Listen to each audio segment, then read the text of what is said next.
Good morning friends and welcome to the pre-market view. US markets have been on a downward slide for the past about 6 to 7 trading sessions, and even on Friday they were down about 0.18 to almost about 0.25% due to uncertainty about the elections outcome, and European markets too were weak, anywhere from about 0.5% to almost about 1.8%. And when we look at the Asian markets today morning, most of the markets are showing a smart pullback after the reports suggesting that the FBI may drop the charges against Hillary Clinton, and the probability of Hillary Clinton winning the US presidential election also has increased, and which is why we are seeing a positive reaction across most of the Asian markets today morning. So the Nikkei is up almost about 1.5%, the Hang Seng is up about 0.5%, and SGX Nifty is also suggesting that we are going to open up about 75 points higher.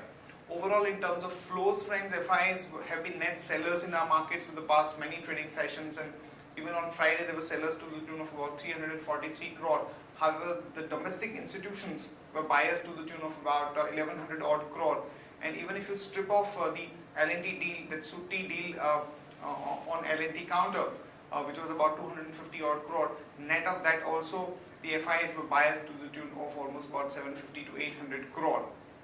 Overall sentiment for our own market continues to be weak because of the kind of selling that we have seen for the past few trading sessions, and the kind of FI flows which have been negative to the tune of almost about 8,500 odd crore. So these few days, next 3 to 4 days, because of the event like US presidential election, there is going to be increased volatility in our own markets. But from a medium to long term perspective, I think one should be looking at buying into this kind of dips rather than trying to figure out any particular level, because these are the good opportunities for investors from an investment perspective. On that note, let me invite our F&O expert to take you through important F&O cues and ideas that we can have from the derivative side. Good morning friends, let's have a derivative check on the markets. On Friday we had seen that Nifty's cost of carry has gone down, whereas we have seen build up in open interest to the tune of 3.33 lakh shares, indicating that some sort of short build up was there in the market on Friday. The only comforting factor which we see is that the PCR is still hovering below the 1 levels and is at 0.92 levels. So that is the only comfort zone for the markets right now. VIX was trading flattish. It was up from 16.47 to 16.85. If we see on the options activity, on the strike specific front, we had seen build up across 85, 86 and 8700 call options, whereas highest open interest build up was seen in 8500 call option, which has seen an addition of close to 50% in open interest on Friday. Whereas on the put side, heightened activity was seen in 84 and 8200 puts, indicating that some sort of support for the markets could be seen around the 8400 zone, and going ahead we could see that as a strong zone for the markets, and below that 8200 could be the next level to watch out for. On the options front, in November series, 8200 put stands with the highest number of open interest, and on the call side 9000 call stands with the highest number of open interest. There are 3 securities in ban period, that is Century Textiles, Dish TV and India Bulls Real Estate. On the FIs front, FIs were sellers in index futures to the tune of 968.4 crores. They were sellers in index options to the tune of 189 crores. Whereas stock futures also they sold worth 600 odd crores, and stock options they were sellers to the tune of 16 odd crores. On the VWAP front, if we see 5 days VWAP stands at 8565 levels, whereas that was the higher range, lower range stands at 8405. The higher range, as I said, is 8565. SGX Nifty is currently suggesting that after this Hillary thing, we are likely to see a positive opening following the Asian cues, and SGX is suggesting that we are likely to open 67 points higher at 8512 zone, and 8565 could be the next resistance zone to watch out for Nifty. Friends, let me take you through Sharekhan pre-market action, starting with the ideas. There's a long call on SREI infrastructure. The company reported good set of numbers for this quarter. Their net profit grew 5-fold to almost about 62 crore from about 11.50 crore on a YOY basis. So one can go long on SREI infra with a stop loss of 76.50 and a target of about 81 to 83.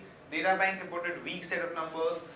They have reported the loss for the fourth consecutive quarter at about 44 crore, and even the non-performing assets have increased to almost about 12.33% to almost about 10,824 crore.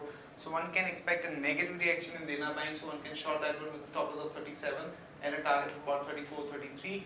In other news and developments, the petrol prices have been hiked by 89 paisa and diesel prices have been hiked by about 86 paise per litre. GNFC's TDI plant would restart after the safety audit after the gas leakage.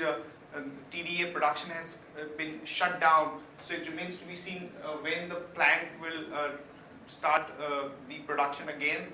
Dalmia Bharat is going to merge Odisha Cement and Dalmia Cement, and Dalmia Bharat holders to get 2 OCL shares for every 1 DBL share that they hold. Tatas have postponed their investor meet scheduled for November 18 after the recent controversy. PNB Housing Finance shares will be listed today. KPIT Technology to sell German to AN SYS but did not disclose the deal size.